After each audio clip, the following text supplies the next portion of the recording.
I ask myself a lot of the question, like, if I were to be coached by myself right now, would I enjoy, like, the coach that I am?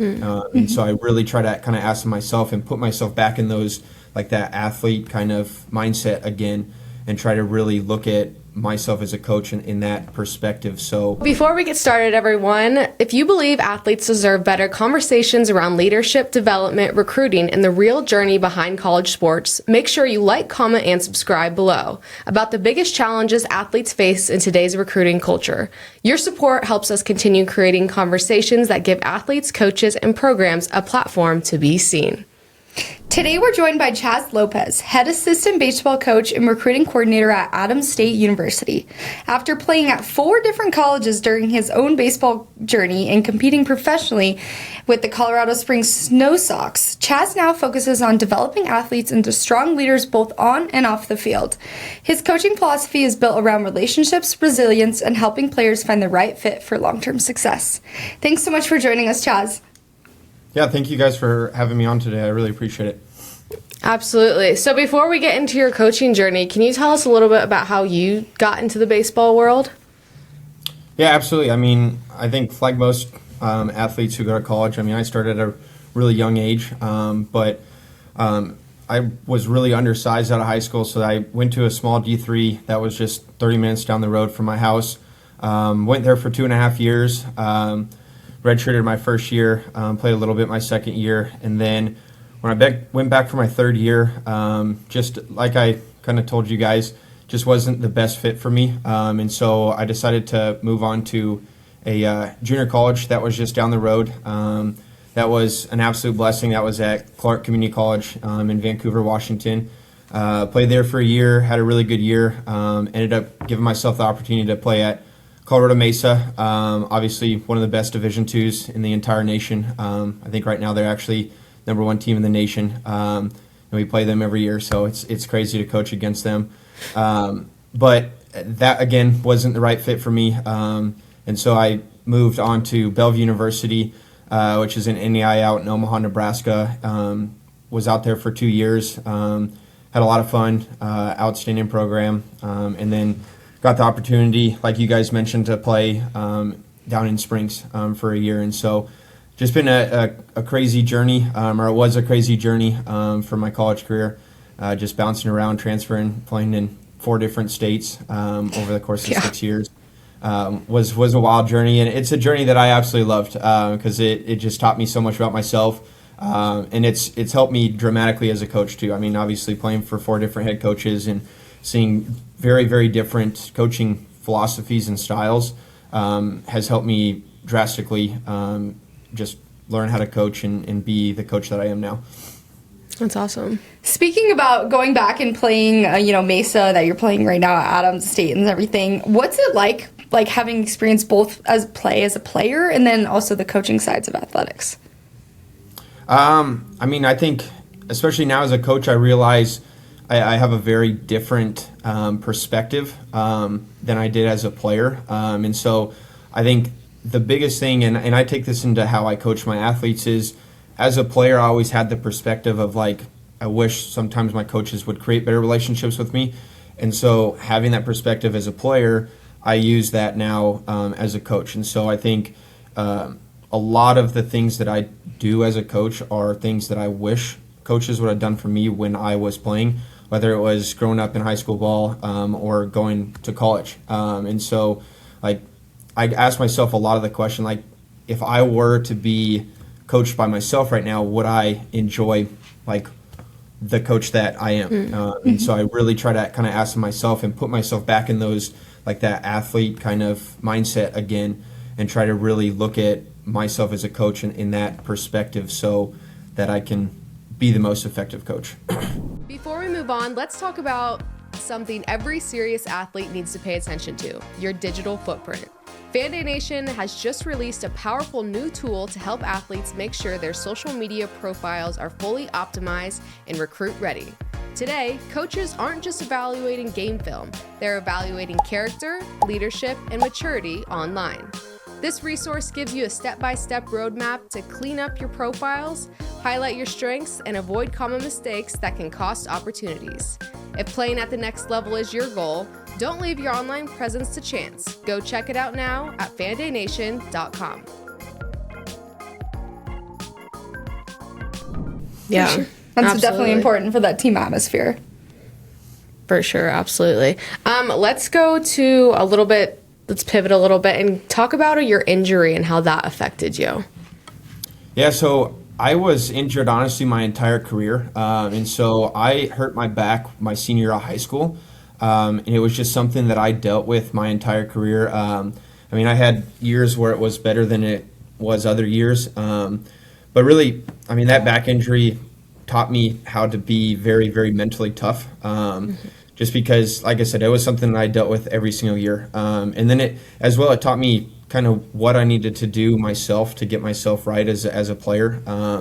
Obviously, there was a lot of extra work that I had to do individually on my own time to make sure I was in the correct physical space to be able to compete at my highest level. And so I think it really did teach me a lot of just mental toughness and resilience, how to just be resilient in everything I do. Because, there was plenty of times where I go home back to my apartment after a game and I could barely walk. And then we have a game the next day. And I'm like, well, I got to figure out how to get myself right to be able to play tomorrow. I know my senior year when I was at Bellevue, I missed one of our conference tournament games because I had a collision at first base. And I literally physically could not walk. I had to get carried off the field. And then I got myself ready within a week to play in a regional because it was my senior year. I was like, I'm not going to miss that. And so really figuring out just, again, how to be resilient on a regular basis and just be mentally tough, because that's what it was. Yeah. I think most injuries are like that. Obviously, if you break your leg or break your arm, it's a different story. But a lot of injuries that college athletes deal with are stuff that you really have to just kind of mentally grind through. For us, we play 50 games over the regular season, and if we make the playoffs, you're playing anywhere from 55 to 65 games over the course of 4 or 5 months. Everyone's going to have injuries, and if you don't have that mental toughness, then you're never going to be a consistent college athlete who's able to play for 4 or 5 years or move on to play professionally. Yeah, for sure.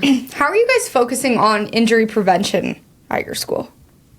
That really, for us, really starts in the weight room. And so for us, we lift 3 days a week during the off season, and then in season we lift twice a week too. And so for me, that's really where everything starts. And then having my experience with my back injury, I really pressed to our guys, focusing a lot on mobility and stretching and being obviously you got to be very, very strong as a college athlete, but you have to balance that with the ability to have mobility. That was something that I didn't do. I always had very, very tight hamstrings, and just my lower body was very, very tense, which in turn led to my serious back injury that I did have. And so I just try to, I know sometimes our guys get tired of me mentioning it. I tell them all the time, I'm like, guys, take it from me personally. I had back surgery at 24. None of you guys, and I don't want any of you guys to have to deal with that. Please take care of your body and make sure you're doing that mobility aspect on top of the strength aspect too. But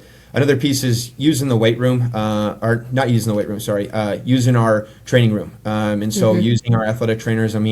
We have 3 wonderful full-time athletic trainers at Adams State, and me and our head coach tell our guys, if you have time in the morning in between classes, time after practice, to go in there, even if it's just for 30 minutes, take that extra time to go in to get work done. Because again, that's what their job is. That's their passion, is to help athletes be at their best physical. Kind of just building trust is where kind of everything starts as a coach, because again, like I mentioned, I think athletes nowadays can tell if you're being fake as a coach, or if you don't really care about them. Where it's a very one-sided relationship, where it's if you perform for me on the field, then awesome, but if you don't, then I really don't care about anything else. And so building trust just is by showing them that you care. I tell our guys all the time that I love them down to my core, and I tell them that too. I mean it. I'm not going to tell somebody that and not mean it. I'm not going to be, I'm not going to be fake. And so being honest with them with everything, even if it's tough conversations, to build those relationships and build that trust with them. Because I think when you get trust, what you get is they're willing to listen to you. And so it's super easy as an athlete. I've done it before where a coach is talking to you, but you don't really trust them, or you don't know if they have their your best interest out for you. And so it's just in one ear and out the other. Where if that trust is built, if that relationship is there, I'm going to listen to you regardless of even if it's you're telling me something that I don't want to hear, which obviously every coach is going to get to that point even with their best players. I mean, that's our job, is to tell you and be honest with you when you're not getting the job done or you're not taking care of business off the field, whether it's in the classroom or other stuff. Like that's my job. I'm not supposed to be your friend. I'm your coach. I'm supposed to help you grow and become a better person. And so by having that trust and having those meaningful relationships, I think that's when you can get the most out of those conversations with your athletes. And then as well too, that in turn to me leads to the best performance on the field too, because they're going to give you everything rather than just kind of going through the motions or being an emotional roller coaster because they don't care. Because I think I see that a lot with kids where they may be playing every single day, but they don't really care. Even like they're out there, they kind of care, and at the same time they almost don't care. It's like, oh well, if we lose, then I don't really care. If I did good, awesome. If we win and I did bad, then that's really all that matters. And obviously you want neither one of those. Like you want them to just care if the team does well, because everyone's going to have bad days. And so knowing everyone is bought in together, and to me that comes from that trust. Yeah, you definitely can't teach passion. No, absolutely not. Well, just speaking of that trust and that bond you have with players, let's go back to the recruiting process. What kind of players are you looking for that you want on your team? I mean, me and Coach Del Tondo, our head coach, we talk about it. Like we call them Adam State guys, because Adam State, I mean, I don't know if you guys know where we're at, but we're in Alamosa, Colorado. Out there. Yeah, exactly. Yeah, it's in the middle of nowhere. I mean, I love Alamosa to death. It's absolutely gorgeous up there. But again, it is in the middle of nowhere. And so we want guys that want to be at Adams State. And so we try to get guys to come on visits, to meet me and our head coach, and to really understand what it's like to live in Alamosa. And then on the baseball side specifically, we look for guys who just are grinders. I mean, that's how I built my career. I was never physically gifted by any means. I mean, I was one of the smallest guys on my high school team until I was a senior in high school. And so, like, I had success by just putting in work. Our head coach was the same way. And that's how I believe I've had success as a coach, too, is just honestly outworking people. Mm-hmm. And so looking for guys who do exactly that. And so obviously I'm not going to be able to talk to a kid and understand that, but that's where I can talk to other coaches, whether it's junior college coaches or high school coaches, whatever it may be, depending on the athlete. I can figure out like who they are as an individual. Honestly, a lot of the time that matters to me more than just raw ability on the baseball field. Like I don't want to have a kid who's going to cause problems for me off the field who is the best player on the team. I would rather just not deal with that. Like I would rather have the kid who's reliable in everything that he does. And like I know he's going to show up in the classroom. I know he's going to show up in the community, and I know he's going to show up on the baseball field because that's just how he takes care of business. The way I kind of tell our guys is like you can't choose what you want to be excellent in, and so like to me you have to be excellent in everything that you do in every aspect of your life. And so I want guys who have that mentality and who are raised again to just that's their expectation. And then as well too, people who can kind of handle failure, because I mean baseball is a game of failure. I mean in our conference, if you hit 350 to 400, you're probably going to be an all-conference guy, and in those scenarios you're failing 65% of the time. And so I'll watch kids and I want to see the way that they handle failure. Like if I'm watching a high school kid and he strikes out and he goes in the dugout and throws his helmet at the wall, that's probably not the guy I want. Like I want the guy who strikes out and then just walks back to the dugout and he's on the fence cheering on his teammates, and you couldn't even tell. Like there's no difference between him when he strikes out or him when he hits a home run. Like it's going to be the same athlete in all scenarios, regardless if he's having failure or if he's having success. Yeah. So when it comes to the transfer portal, you definitely have some opinions on this. How quickly is this portal changing the world of college baseball? It's very different. It's a weird climate to recruit and coach in because there's just not very much kind of commitment. Like for some athletes, again, it depends on the individual. I mean, I think you'll see kids who will go to 3 or 4 different schools over the course of 4 years, and it has nothing to do with right fit or anything. It just has and everything has to do with playing at the best school that they possibly can. And so, like, you'll see kids all the time that have success and they're just going to move on right away. And then as well, too, I think a lot of kids don't realize, and I don't think this is advertised very much, but it's very difficult to get signed in the transfer portal. And so, like, you're taking a risk when you get into the portal. Like, I kind of look at it as like free agency in professional sports. And so you're going out there, and I think it's about 40 or 45% of athletes who enter the transfer portal don't play the following year that they enter the portal. And for just baseball last year, I think at the NCAA level, there was 5,600 kids who were in the portal. So, I mean, 40% of that is 2,000 kids. And so you have 2,000 athletes who chose to go in the portal, whether it was for fit or whether it was like, I want to play somewhere better, who just aren't going to play. And so, like, again, I probably wouldn't have transferred the 2 times that I did if the transfer portal was a thing when I was playing, like, realistically, because, like, personally, I wouldn't have taken that bet, especially early in my career when I was completely unproven as a young guy. And obviously for a lot of kids, it's a different story. I mean, I understand. We had a kid last year who was freshman player of the year for us at Adams, and he's at Southeast Missouri, absolutely killing it now at a Division I. And in those scenarios, it makes a lot of sense.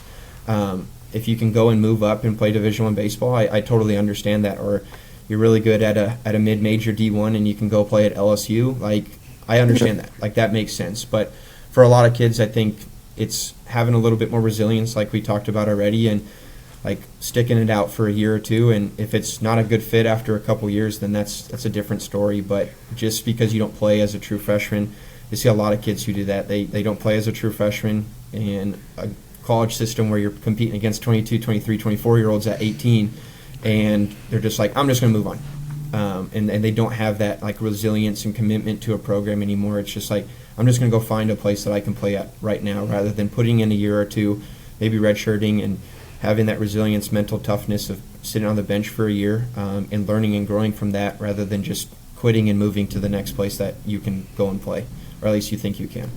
We're proud to celebrate women who lead on and off the court. Nico Stones welcomes new brand ambassador Sophie Zidell, a standout basketball player at the University of Colorado. Her exclusive edits is all about confidence, strength, and the style that moves with you. Support women in sports and shop Sophie's limited collection now at nicostones.com. Yeah, I feel like that's just a big mistake with college athletics now. And now this transfer portal is available, so they're like, oh, the grass is greener over there. Right. So many athletes are doing that. How is that affecting your guys' community as, baseball team at Adams State? We haven't seen it too much. I know, like, last year we had, I think, 4 guys who went into the portal. The one who went to the D1, and then we had another kid go to a different D2, and the other 2 they didn't play this year. And so for us, it doesn't really affect us, honestly, because we're such a small school. And like this year we had nobody going to the transfer portal, and so it really hasn't affected us very much. I know we did bring in 2 kids from the portal at break this year to help, and so I know that was a little funky for some of our guys who had already been here, but it actually ended up helping us tremendously this year, just because we needed more depth on our pitching staff, and it helped a lot. So if you find the right guys, or you have guys that may not be a good fit in your program leave, I don't think it really affects anything. Obviously, when you lose the production, like a freshman player of the year, like that obviously sucks. Hurts, yeah. Yeah, it absolutely does. And we got to go replace those guys, which it's tough to replace a guy who was an All-American. But that's just the climate that we live in now, and so I don't think you can kind of gripe about it. You just kind of got to deal with it. If a young man wants to move on, then that's their choice, and I'll do everything in my power to help them if they want to use me as a resource, and just kind of move on from there. Yeah. I know we kind of talked about it a little bit, but just talking about the transfer portal and all these guys that don't get to play next year, what can they do to stand out? What does it mean to be seen to you? So you said, what does it mean to be seen? Yeah, like seen, like as an athlete, as a person, just kind of stand out apart from the rest. Absolutely. I think really being diligent. As like the recruiting coordinator at Adams State, I get anywhere from 25 to 30 emails from recruits every single day, especially now that the transfer portal opened up at the beginning of the month. Like, I just get blown up. And so really standing out, like guys who email me multiple times, because, I mean, I'm not going to look at 30 emails every single day. And, like, I'm just not going to. I've got other stuff that I have to do. And so guys that I see who email me multiple times, where they email me 2, 3, 4 different times, and all of a sudden, and I don't care if it's over the course of a couple days. I mean, I really don't. I mean, that stands out to me because it shows me that you're really interested. And then as well, too, when you're reaching out to coaches, like adding some personal details. I know I did this when I was in junior college because I had no idea. But I think what a lot of kids do is they'll write a general email and then they'll just mass send it out. And so there's no personal touches at all to those emails. And like I said, I did that when I was in junior college because I didn't know. And so I literally just wrote an email, and all I was doing was changing the coach's last name and the university in the email. That was the only thing I was doing. It was the exact same email. I was going out to hundreds of schools. And so if you're really interested in a school, find some personal details. And so, like, for example, if we're playing in the middle of the season, and we're getting geared up to play Colorado School of Mines, if you're going to send an email to somebody, be like, hey, Coach, I see that you're playing Colorado School of Mines this weekend. Good luck this weekend. I hope you guys have some success. Again, just some personal details, or even just talking about how we did during the season. Or, hey, I see that you guys are graduating 3 seniors this year in the outfield. Like, I'm an outfielder who's in the transfer portal right now. I think I could absolutely come and help you guys with you guys graduating those guys. And so, again, doing a little bit of research on your end to the schools that you're interested in, and using those personal details to make yourself stand out a little bit. Let's talk a little bit about what are you trying to build specifically at your program? What do you want players to walk away with? I mean, the biggest thing, number one, is a degree. Our head coach says it all the time. I mean, only 1% of college athletes get to play professionally. And so the other 99% of us have to become professional in something else. And then even I'd say probably 75% of those guys who do play professionally are guys like myself who play 1 to 3 years. And so, like, I was 24 when I'm done playing ball, and so I still have the rest of my life, obviously. I mean, you could play until you're 32 and you still have 25, 30 years where you're going to have to go work. And so that's the number one thing, is making sure that you get that degree. But the second thing that's important to me is that you're prepared to go be a productive, like, member of our society. And so, again, going back to, I mentioned holding yourself to that excellent standard in everything you do. And so that's something I tell our guys every single day, is, again, if you can learn how to do that when you're in your early 20s, when you go out and you're becoming an adult, then that's just how you function. Like, that's just how you do everything, because you've already been doing it for years. And so it just becomes second nature. Like, it doesn't matter if I'm writing an email to somebody, I'm still going to write that email and make sure it's great. I'm not just going to go through the motions and just write just an email that I'm not going to proofread.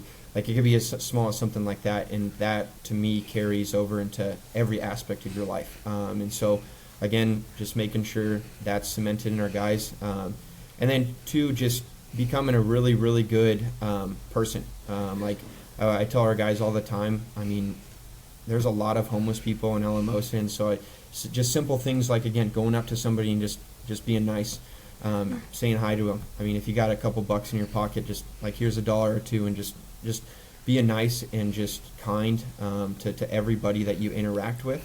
And because to me, I think we need more people like that. I wish there was more people who were just genuine like that. And so, like, again, I want guys who go out into the world and create genuine happiness for the people who are around them on a daily basis.